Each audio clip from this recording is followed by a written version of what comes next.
Welcome to Connecting the Dots, an Amici podcast presented by me, George Mingozzi-Marsh, where each episode I meet with an artist and chat about their community, collaborations, and how these connections continue to shape the artists they are today. In this episode, I meet with Bex Wade, a trans non-binary photographer who is currently having their first commercial gallery solo exhibition at SLQS Gallery in Shoreditch, London. It's titled I Know Who I Am by Being With You. It was in this exhibition that we recorded this conversation, and we were surrounded by some of the amazing photos from early in their practice, which documented the New York queer nightlife scene that Bex was a part of. As I discussed with Bex, that felt like a time when queer visibility and acceptance within our society was making great strides, and that, unfortunately, this episode feels particularly important right now when transphobia is on the rise and trans rights in this country and many others around the world are being eroded and or erased. I hope it goes without saying that here at Amici we stand alongside trans men and women and their right to self-identify, and we believe that trans rights are human rights. Usually in this series I talk with artists about their artistic community and how they have forged professional and creative connections that have helped shape them as artists. But my conversation with Bex is slightly different in that the entirety of their practice is forged by and about community. There's a lovely line from Bex in the exhibition text, which I repeat in this conversation, that says, "This work is a love letter to the queer nights that held me." And that idea of a community that supports you, lifts you up, and gives you a safe space to truly express yourself is one that's so central to the core idea of Amici, and what I hope we can in some way begin to do with this platform. I felt an immediate connection with Bex. Despite this being our first meeting, I felt completely at ease with them, and I think their honesty of intention shines through in this conversation. So I started by asking Bex how it feels seeing their photos displayed in this gallery setting, and when they began thinking of their photographic practice as an artistic discipline rather than simply documenting their community. Well, this is my first commercial show. Yeah. And I think the thing that I've been thinking a lot about whilst making it and now showing it is that I never really intended for these works to be on walls or in a gallery, and not in a gallery in a necessarily commercial context. But I'm so glad that they are, and I think it's time that they are, and I think it's time that I show my work in this way. And I think that I've always known that the work that I was producing was artistic and good, but I think that the purpose has sort of shifted, and I think that the purpose of art can shift. And I think that the purpose now has become necessary. Right. And it's been necessary not just because of maybe the political context of this work, but it's also about the context that I need, and I've needed to see myself more of this type of artist. I've needed to see myself as somebody that can be commercial as well. And I think that that's almost because I know that there is a bit of a, I say, misconception that photography cannot be art. And I beg to differ. And I beg to differ by the fact that for me, art is something that has an impact, something that makes you feel, something that shows you something that asks you to think. It's very provocative. It's very evocative. And I would struggle to find somebody who can't walk in this show and have some kind of response. And that's what I've heard as well. Yeah. And I think that to me, is the greatest importance of what has happened by putting this show together. Do you remember your first photos and why you took it, why you took them? Yeah, I remember it really distinctively. I moved to Brighton just before I started university in Bristol. So I started as a mature student. I was due to start as a mature student in a city I'd already been living in, and I was due to study theatre and film. And in a very sort of, I don't know, I'm grateful to the foresight that I had. I thought, right, well, if I'm to have a experience that I want, that feels organic and new, then I need to leave Bristol to come back and start afresh. So I moved to Brighton. And I'd already been going to Brighton pretty much every weekend to go clubbing, to go to see friends, because there wasn't much of a gay scene that I was interested in Bristol at the time. And I was in the Candy Bar, which unfortunately is no more, and it was a lesbian bar that was sort of the lesbian bar of that era. This is 2005.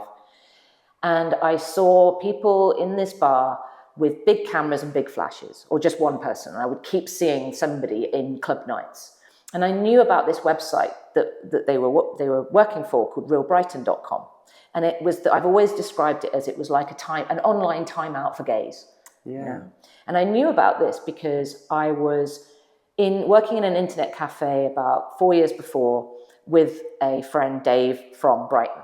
And he always used to go online and look up realbrighton.com. And I'd say, what are you looking at? And he'd say, I'm looking to see what my friends are doing. And for me, it was this idea of like, oh, photos can really connect you to community even if you're not there. And they tell a story and they tell you what's going on. So fast forward back to 2005, and I'm there going, oh, that's what I want to be doing. I don't want to be struggling with this small talk. I want to be doing what they're doing. I want to tell these stories. So I bought my first camera, which was a point and shoot 5 megapixel Kodak, and I just started.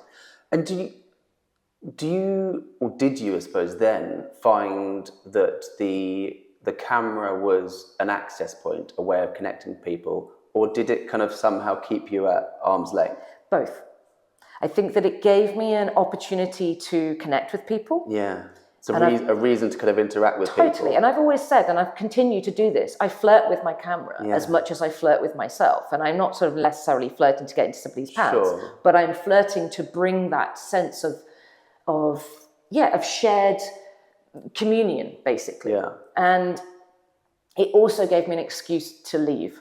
So if I'd had a conversation with somebody, it was like, oh, anyway, better get on. You know, so it's like, it's a tool that... So it kind of protects yourself a little bit. And I suppose perhaps if you're taking kind of tentative first steps into a community or into a kind of scene or something, it's like, it's a nice icebreaker, but also it's like a... Yeah, and I think that it gave me a sense of purpose. And I think it's always good to sort of, to have a reason to be there. And also now I've used that to be a tool in a different way. And I think having a sense of purpose can be one of the greatest things in life. And I think that for me has come through photography. And I think it's come in the sense that I never necessarily intended it to be. You know, I've always said that my photography practice isn't necessarily intention-led, but it's intuitive. It's an intuitive practice. And so obviously you already mentioned you went to kind of study performance. Was it kind of theatre and performance, or more kind of artistic? The official title was drama, theatre, film and television. And at the time, Bristol University was the best course in the country. Right, okay. So I was conscious that if I'm going to wait that long to go to university, I'm going to go to the best. You know. I was wondering whether or not there was an idea, again, that you had kind of seen maybe in these queer spaces, people performing. Or kind of this sense that people kind of adopting a personality, or adopting kind of a performance persona, and whether or not that was something that kind of drew you towards a desire to perform, or is it something that kind of is earlier than that, kind of predates it? I think it was, again, it's a bit of both. I think I've always been interested in acting. I think that it was an opportunity to escape when I was a child. And I think that I also grew up in an era where you weren't really allowed to talk about your sexuality. I grew up under Section 28, and I've always said that that's quietly informed my work, and I think that's why I want my work to be so loud and to be so bold and to be so kind of like, oh, you can't ignore us. Because I was told as a child, whether it was explicitly or not, that I couldn't talk, or nobody could talk about their sexuality. And so I think there's a real sort of response to that, whether I'm realizing that or not. And I think as well, I was always drawn to, as well as performing, but collecting as a child. I had a lot of collections, you know, whether it was old clocks or stamps or coins or twigs or something. You know, it was that idea of, if I have all the things, I feel comfortable because I've got my stuff. I know what's there. Yeah. And I feel like that's led into this idea of collecting memories and collecting an archive of bodies and therefore images. And how can I use that? How can I use that to tell the story of what I'm interested in, but the story of myself? That's so interesting. That's such an interesting. I hadn't kind of. I thought of these as kind of archival moments, but I hadn't kind of thought about it in that kind of like personal collection. Totally. I mean, like almost like that's a really interesting. That's why that's why I called the show "I Know Who I Am by Being with You." Yeah.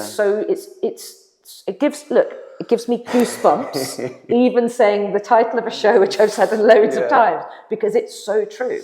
I didn't know who I was until I left the UK. Yeah. Framed in that very queer, gender fluid way, until I found the people that you see on these walls. They showed me there was another way of being.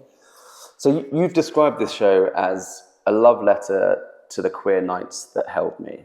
And we're a similar age. We became adults in a time when,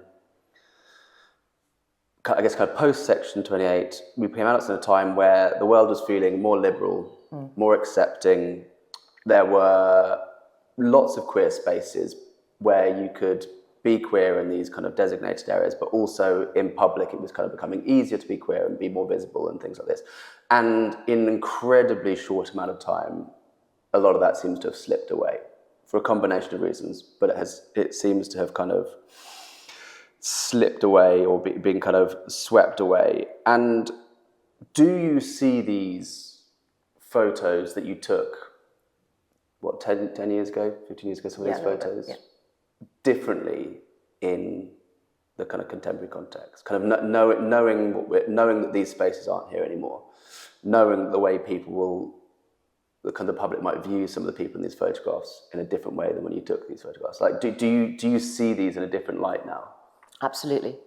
And it's so interesting. It goes back to what I said earlier about how the purpose can change. The weight of an image can change depending on what context you look at it in and what political framing it sits within as well. I think that there are images in this show that I don't know the gender of those people. Yeah. There are some that I do. There are some that, there's Amanda Lepore up there. Well, she was a trailblazing trans singer and model. And I think that's something that's really important to say, that, when Amanda Lepore, these images were taken in 2010. There was no issue with Amanda Lepore being an out trans woman and fabulous. And actually only, I think it was last week, that Amanda Lepore was performing in a gay bar in America and it was raided by police. And I think that in itself says something very powerful about the fact that a person who's in this show, who's featured in this show, is now subject to police raids. And there are images. There's an image that I made, I didn't want to leave. This is a big one of the people getting in this taxi. Such a great photo. Thank you. I still don't know. Are they drag queens? Are they trans women? Yeah. I don't know. What's the signifier? But the main point that I want, and I hope that people can see within the show, is it doesn't matter. Yeah. And that's what I'm trying to say about in all of my work. It's like, let us just be. Yeah. I say that through my photography, but I say that through myself as well. I will be how I am. And I think there's something that I didn't necessarily intend as well with some of the images in this show. I again turn to this one, New York Nights. It's the person who is joyfully pissing in a urinal. This person, I assumed, and I still do, is female. She wanted me to take that photo. She asked me to. It was at a lesbian night called Choice Cunts. Good luck editing that out. Nice. That was part of a weekend of images that I was making for a magazine commission documenting New York Pride. And it was one of 10 parties I photographed. And that image was a joyful, playful moment. Yeah. It's now completely politically charged. Yeah. Because I now argue within the context of the Supreme Court judgment and the EHRC guidance that came out the day after my show opened, that it's like an image that says, is this what you want us to do? Is this where you're leading us? And I think that again is just incredible about photos. Yeah. Because photos are still moments in time. If it was a film, there's another reading of that. You're putting another layer on, you're putting music on, you're putting like editing, but a still moment it's there, it's made, and so it's the framing of it, excuse the pun, which is then the thing that then transcends through history and now through politics. At some point, you moved from just documenting kind of lifestyle and nightlife into protests. Yeah. And I suppose like leaning into the political side of your kind of photography. And I think, it's, correct me if I'm wrong, because it started with kind of pride marches. And then sort of evolved into other forms of protest. And I guess I'm kind of interested in how your approach changed. Did you, when you're kind of seeing people in these kind of states of revelry and having a great time, and you kind of go out with the camera, is that very different than approaching someone at a politically and emotionally charged moment to try and take a photograph of them? Yes and no. I think that I approach photographing a protest or a pride basically in the same way as I would photograph somebody in a club. Yeah. And again, I sort of turn back to my sort of learnings and yearnings of performance. Right. Because I think it's about anticipating movement. I think it's about creating an intimacy and invoking trust really, really immediately. And knowing what I'm trying to say, knowing what I'm trying to frame, knowing what that message is. And I think that can be done with sensitivity. And I have a very consent-driven practice. I will always ask if I can. And that has increased with a sense of urgency almost. Yeah. The more I have photographed protests and the more I have photographed really difficult moments. Yeah. Because the last thing I want to be is accused of being a voyeur. I'm a participant. I'm a participant in that pain or in that moment. And I struggle to separate myself sometimes. Yeah. So I will be very emotionally moved by moments and share that moment with somebody. And I think that there is so much of a queer person and a trans person especially, which is ignored, and that is consent. I think that there's so much that's made above our sort of heads, whether that's legislation or that's the way that we're perceived, the way that we're shown. And so it's so important to come all the way back to why I'm making work and how I'm making work. And that is with somebody's, the consciousness of that in mind. And I think that, I started making work of prides while I was making work of parties. So they've just always intersected. And, the best prides are a party. So this is something else I was thinking about, is that when I first started going to prides, they were, I think they always have been a kind of a celebration, and this kind of incredible kind of party atmosphere. And that's another thing I feel has kind of changed in the last 4 or 5 years. Totally. Is there feels like, and I remember speaking to kind of older queer friends who remember prides as much more of a protest. Yeah. And sort of feeling fortunate we kind of growing up in this kind of much more liberal time where it was more of a celebration and felt like there were still huge things that were always things to be fighting for, but maybe some of the bigger struggles had been fought and won. And that in the last few years, like that kind of protest edge has come back into prides. Yeah. And I did wonder if that sense of pride becoming protest allowed you or made you feel more comfortable kind of moving into other forms of protest, whether it be kind of like Free Palestine marches, or kind of other kind of women's sort of autonomy over their body marches, or whatever it is. If that sort of if it was a kind of gradual progression or not. Yeah, I know exactly when I started taking photos of protests, and I know when I felt I was able to. So I was living in New York and Occupy Wall Street started. And I'd go so far as to explain that Occupy Bushwick started in my living room, and I could not attend. And I felt like I was having to sit on my hands, and it was because I was on a visa. And I felt it was so precarious. I couldn't risk going and being arrested. And at the time, it was almost like one of the sort of like a real shift in that was when there was, I mean, in New York, I don't need to sort of explain how I feel about the police, but like, it was definitely a strong risk that I would be arrested just for being there. And I couldn't risk that. So I couldn't photograph protests. And I think there was, again, you know, if you tell me I can't do something, I want to do it more. Yeah. And so I had to be when I came back to the UK. And I had been making other types of work. I'd been starting to make some sort of more human rights documents, of social documentary work. And it was the Women's March when Trump first got into power. And I think it was 2016. You might want to check on that. It could be 2017. And funnily enough, I'd just gone through a breakup and I was really angry. I was angry with the world. I was angry with life. It was a relationship with somebody who was in New York, and I, you know, for various reasons, including sort of visas, and, you know, she wasn't able to come over here. I was just angry. And I think, you know, I really truly believe that the best way to cope with any kind of form of emotional anger is go for a good walk. And go for a good walk with people.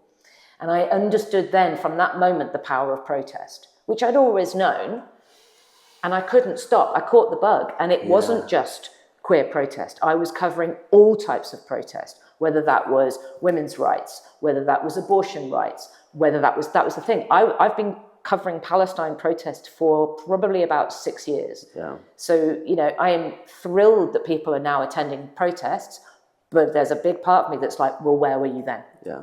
You know, and I was making work that basically no one cared about. Yeah. And I'm glad that people care now, but there's a part of me that feels like it's a little bit too late. And I feel like that about trans protest as well. Yeah. And I think that it has always been, for me, the same with the nightlife work. It's because I had to. Because I go back to one of your original questions. I'm documenting things that are about to be lost. And I've witnessed throughout the journey of my protest photography the threat to protest itself. You know, the most ironic protest photography I did was a few years ago, photographing Kill the Bill protests that were about our right to protest. Yeah. And I've also witnessed the change provoked by the pandemic, but mainly the behavior of politicians and the police, of the way that people now protect their identity, which I am a strong believer in, but that has changed my photography. Yeah. You know, of course, it's not quite as interesting for me if I'm photographing endless people with a mask. Yeah. But I will support that, of course. Yeah. We obviously live in the age of the image now, I suppose, with Instagram and lots of other platforms. And I think that has fundamentally changed the act of protest. Yeah. And I don't know if you agree. And I'm interested in you as a kind of an image maker in this context, because I think it has got to a stage where posting an image can be people's act of protest, or they feel like, okay, I've done it, that box is ticked. And also that an image has to capture so much nuance that goes into a protest. You know, a protest might be under, you know, for an example, a Free Palestine protest might be under that name, but there is huge discussion that happens between all the people on those protests about the kind of nuance of that, and that can't be captured in an Instagram post. And you as an image maker, as someone that kind of captures these static moments within kind of protest, kind of how you feel about that change, in the fact that, you know, there is this argument, and we were discussing before we kind of started recording, that protest has maybe lost its potency, or there is an idea that protest has lost its potency. And I think that partly comes down to what I'm saying. You know, people post an image and they'll move on with their lives. Yeah, I totally agree. And I think it's kind of interesting with some of the conversations we were having about the framing of performance as well, because I kind of argue it's become very performative. Yeah. But I think it's interesting to sort of trail back to actually my feeling of, and the questions a lot of people have asked me recently is, why don't you take nightlife images anymore? And it's kind of for the same reason. We have become so conscious of our own image, and the image has become weaponized, in my opinion. And that's quite a strong way of saying it, but that's basically, I could fluff it up with like, oh, it's just used in a different way and it's become charged. It's weaponized, whether that's weaponized for money by brands. So brands have clocked on to like, queer nightlife is really cool. It's very sort of, it's ahead of the game. That's where a lot of people will go to, people will go to clubs to pick what's the next fashion trend. Sure. And I have to also, explicitly say these images in this show were made predominantly before Instagram. Yeah. And Instagram has been the greatest and the worst thing for photography, for nightlife, for queer people ever, And I think that I couldn't make these images in the way with the authenticity that they are. These images, they look posed, they're not posed. I'll show you this one. This one is a person who I literally opened a door and he was in a stairwell. And I was like, watch, hold on, babe. Took a photo. And we made that together. Yeah. But they look like they're all, this one as well. It looks like it's shot in a studio. Yeah. And maybe people would make these images now, but behind them, there wouldn't be an authenticity. And I say the same for protests as well. Of course, I know why people stop me or they look at me and say, "Oh, can I get a?" An interesting thing to sort of discuss in this context is, so I've been photographing trans pride for British Vogue for the last 3 years running, and the first time that I photographed it, I wasn't particularly sort of pre-planning how the article would look. I just wanted to respond. Okay. From that point onwards, I decided that I would never tell anybody before that, like, announce it on my social media that I was photographing for British Vogue.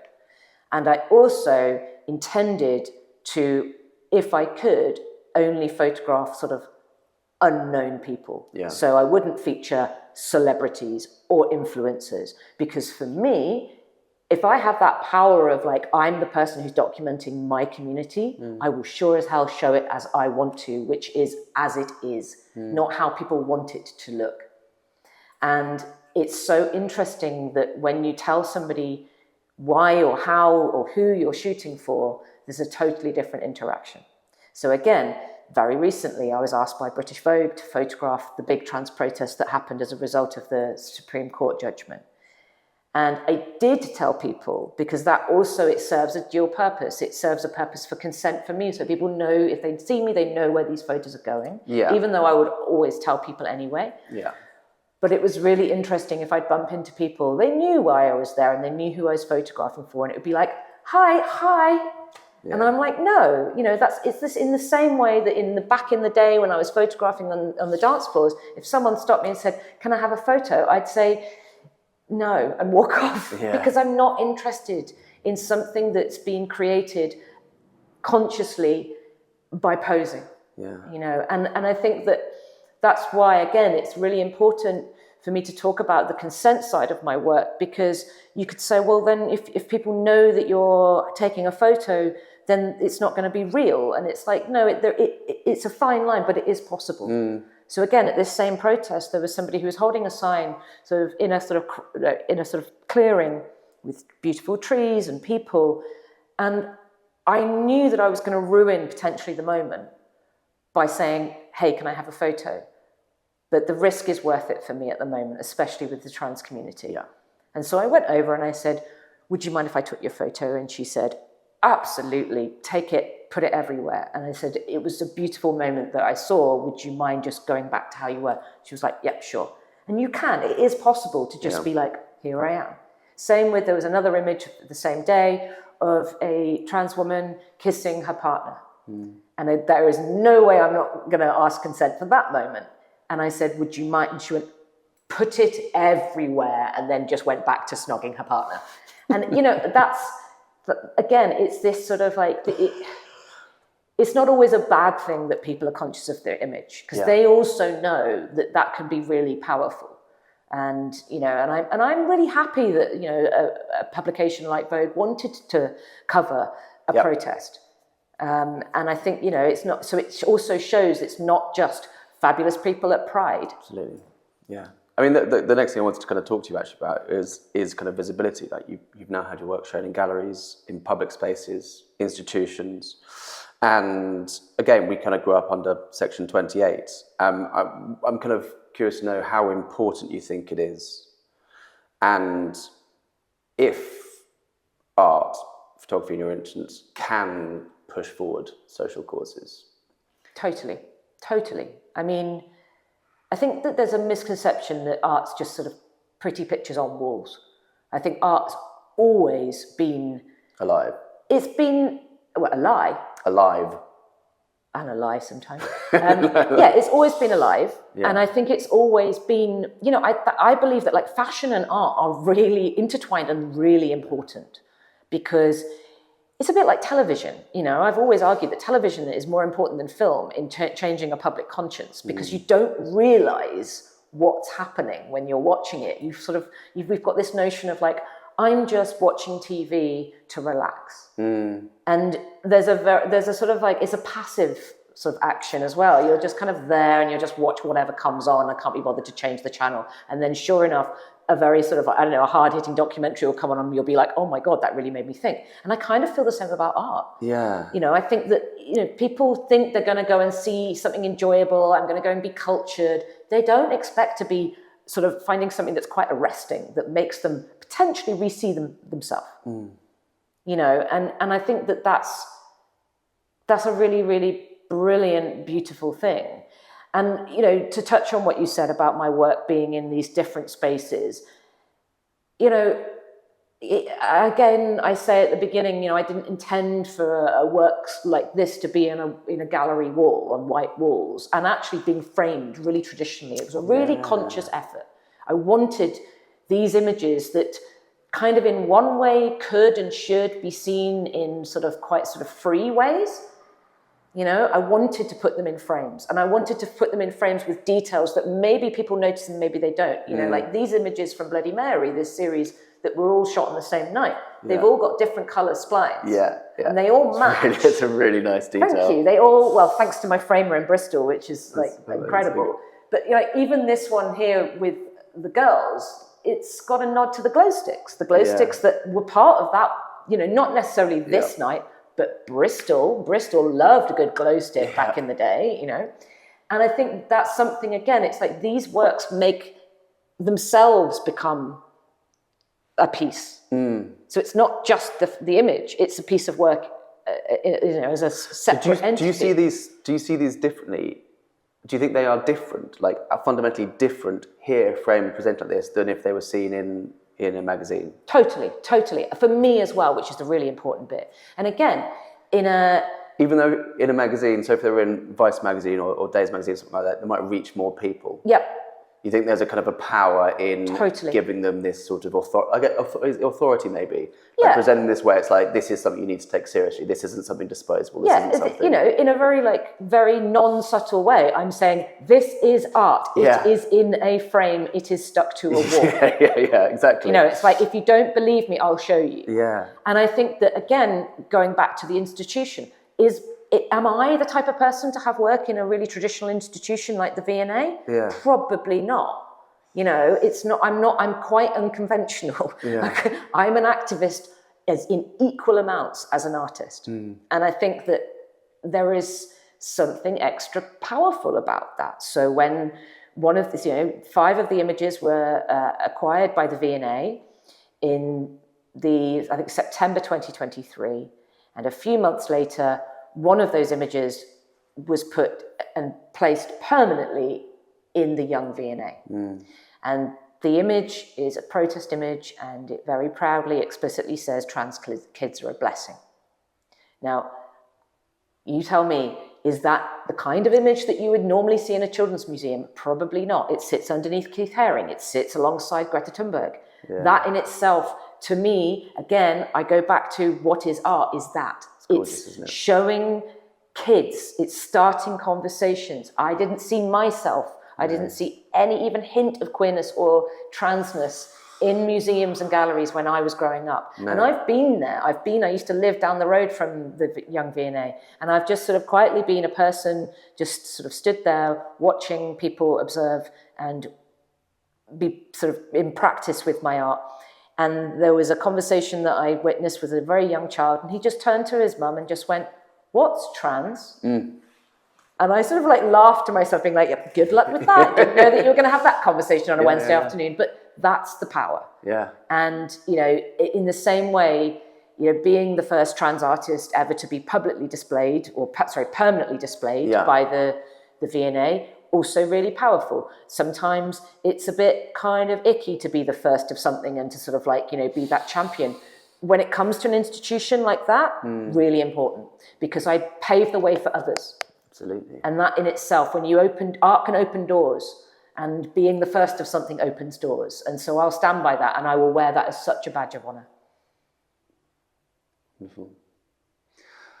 So looking around this room, looking back at these expressions of joy, freedom, in retrospect, kind of innocence, do you feel as though there are things that we can celebrate right now? Is it kind of a time for serious action, or do places to party still hold power? I suppose is my kind of final question. Yes. Joy is as important as rage. Joy and pride, I've always said, is an antidote to hate and to pain.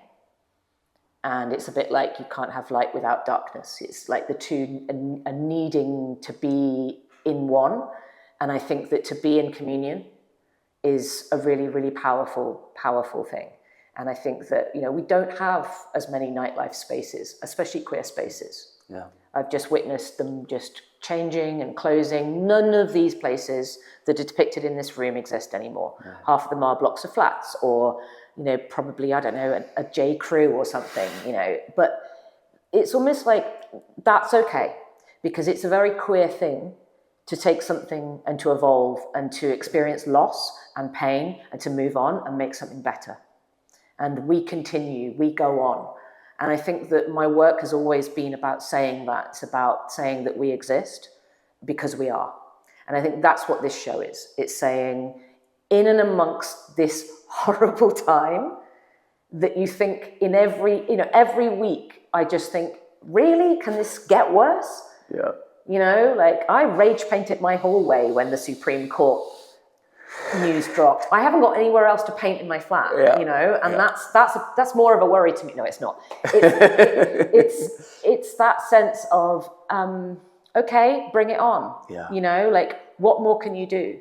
And I think by being together, by being, whether it's in a party or it's in a protest or it's in a pride, and by the way, pride is as important now than it was when it started.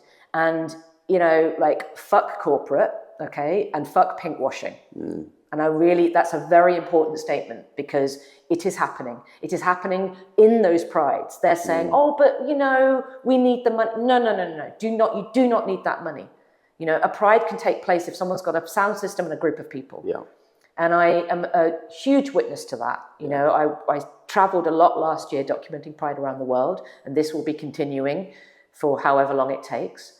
And I visited Belgrade, and the pride took place behind 5,000 riot police. Wow. And it didn't take place to show anybody about pride. And I even had to check myself, because I was a bit like, well, what's the point of pride if you don't get to flamboyantly show everybody your best free self? And I realized in that moment, even more so, I kind of doubled down. I was like, yeah, pride is for us. Pride is about being with people. Protest is about being with people. It's not about necessarily changing laws. Because that's, often people say, well, what's the point of protest? It's not necessarily about saying, I want this to be different. It's about saying, what can I do? And sometimes all I can do is to be there and to witness it. I think that I've been thinking so much recently about visibility and the power and also the problem of visibility. And I think I'm resolute. Visibility, it's a problem. Because you can't control how somebody sees you, and you can't control what somebody does with that. But witnessing is very different, and that's what I stand to do. I will witness your joy. I will witness your pain. I will witness what you want to protest about, and I will witness your pride, because witnessing is participatory. If I can make you feel something, because I felt something, then I'm doing my best work, and I won't stop, because I can't stop. And I'm grateful to anybody who sees my work and feels something by seeing my work, because it has such an impact on me, and I hope that it can have an impact on others. Perfect. Thanks so much. I hope you enjoyed that conversation. It's such a privilege being able to have these conversations with the varied and various artists I'm speaking to for these podcasts, and I love them all. But I really enjoyed this conversation with Bex. I think they're a remarkable voice, actually, and I would really encourage you to try and get to SLQS Gallery if you can before the end of the exhibition, which I believe closes on the 24th of May. So you've got a little bit of time left. If you aren't in London, you aren't able to get there, there are images on the SLQS website, and you can contact the gallery directly to request the selection of works. I want to also thank Sarah from SLQS Gallery, who introduced me to Bex and their work. I got to know Sarah while we were in Milan together for the mega art fair in Milan, and she was a wonderful colleague and a great presence at that fair. And I think she's doing amazing things with the gallery. They only recently, a few months ago really, opened up their Shoreditch gallery space, and they're doing a great job of promoting representation, particularly of women and queer artists at their gallery. Thank you again for listening to this, and thank you to both Bex and Sarah.